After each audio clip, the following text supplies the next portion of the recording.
শ্রীকান্ত গার্ডেনে আজকে আপনাদেরকে সব শুভেচ্ছা। আজ আপনাদেরকে দেখাবো জবা গাছে ঝাড় করবেন কিভাবে।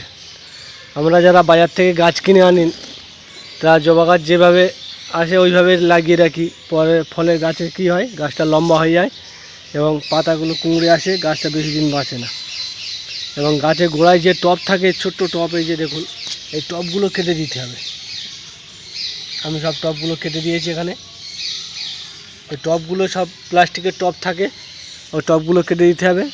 আর নতুন গাছ আপনারা ভাবছেন যে ভালো ফুল হচ্ছে, ডোক কাটবো না, ওইটা একদম ভাববেন না। এই দেখুন, আমি এই গাছের ডোক কেটে দিয়েছিলাম। এই যে ডোক কাটার ফলে দেখুন 3টে ডোক বেরিয়েছে, এই যে 3টে। আর এর নিচে একবার কেটেছিলাম, তাতে 4টে-5টা ডোক হয়ে গেছে, মানে গাছটা পুরো ঝাড় হয়ে গেছে। ছোটোবেলায় গাছ ঝাড় হয়ে গেছে। আপনারাও এই একই প্রসেসে ডোকটা কাটবেন, কিন্তু ডোক কাটার 1 সপ্তাহ আগে, মিনিমাম 1 সপ্তাহ আগে, যে আমি জবা গাছে যে সারটা আপনাদেরকে আগের ভিডিও দেখিয়েছিলাম, সেই সারটা দিয়ে নেবেন। দেওয়ার পরে 2 দিন পরে ছত্রাকনাশক স্প্রে করবেন, করার পরে এই ডোকটা কাটবেন।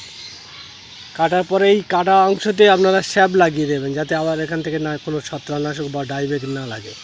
তার জন্য এই কাটা অংশটায় স্যাব লাগিয়ে দেবেন। দিলে গাছ মরার কোনো ভয় থাকবে না, গাছ ঝাড় হবে এবং প্রচুর ফুল হবে।